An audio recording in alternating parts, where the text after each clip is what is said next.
Hello students, तो এই ভিডিওতে আমরা আলোচনা করছি ক্লাস 10th এর exercise number 3.4 question number 1 Roman number হয়ে যাবে 4। ওকে, তো রোমান নাম্বার 4 কি দিয়েছে দেখো আমাদের x/2 plus 2y/3 equal to -1 এবং x minus y/3 equal to 3। ওকে, এক্ষেত্রে আমরা কি করব, অপনয়ন পদ্ধতিতে সম্পূর্ণ অঙ্কটা সলিউশন করব। পরিবর্তন পদ্ধতি আগের এক্সারসাইজে করেছিলাম, তাই এখন আর দেখাচ্ছি না, এবং এক্সামে তোমরা যে কোনো পদ্ধতিতেই দেখাতে পারো, কোনো সমস্যা নেই, কোনো পদ্ধতির কথা উল্লেখ থাকবে না। ওকে, তো প্রথমত আমরা এই যে ভগ্নাংশে রয়েছে সমীকরণটা, সেটাকে আমরা ভগ্নাংশটাকে বাদ দেওয়ার চেষ্টা করব। কি করব দেখো, লসাগু নিয়ে নেব, 3 × 6, কোনাগুনি গুণ হবে এটার সাথে এটা, এটার সাথে এটা। 3 × x কত হয়ে যাবে 3x প্লাস 2 × কত হয়ে যাবে 4y ইকুয়াল টু -1।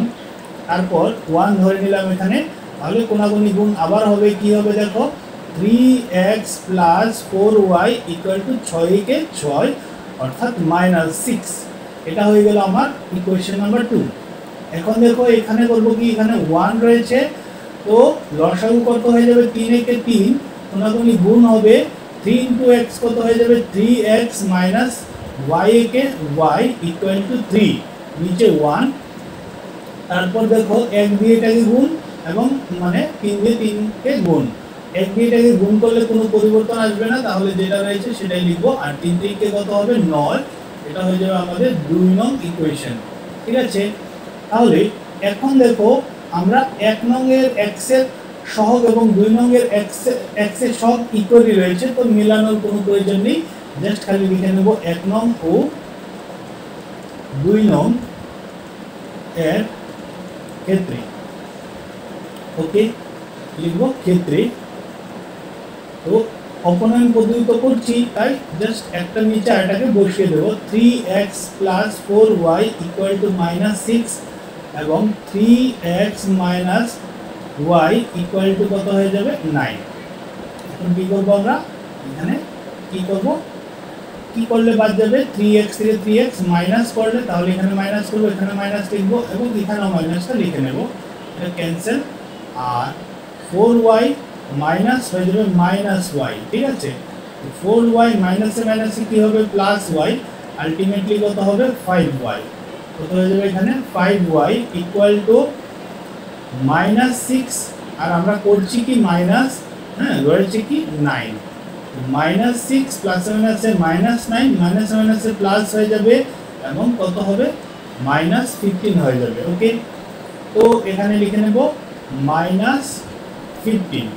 ঠিক আছে, তারপর এই ক্যালকুলেশনগুলি আমি ক্যান্সেল করে নিচ্ছি, যদি কেউ নোট করতে চাও অবশ্যই করতে পারো।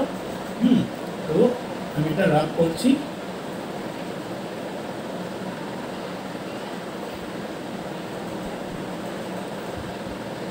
এখন দেখো আমরা এখানে কি করব, এটাকে এক্সটেন্ড করলে y ইকুয়াল টু কত লিখতে পারবো -15/5 লিখতে পারবো নাকি, 5টা এই পাশ থেকে ও পাশে গেলে ডিভাইডে চলে যাবে।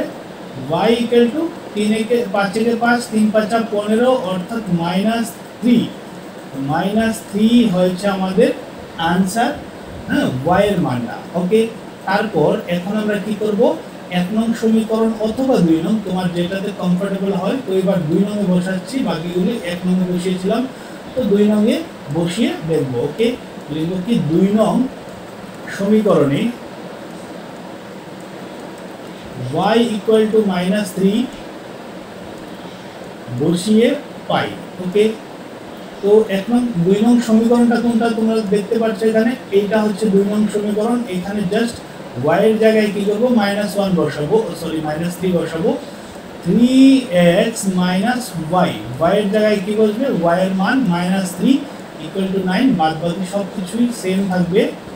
3x মাইনাসে মাইনাসে কি হবে +3 ইকুয়াল টু 9, তারপর কি লিখে নেব 3x ইকুয়াল টু 9 - 3, 3টা ওই পাশে চলে গিয়েছে, তো মাইনাস হয়ে গেছে।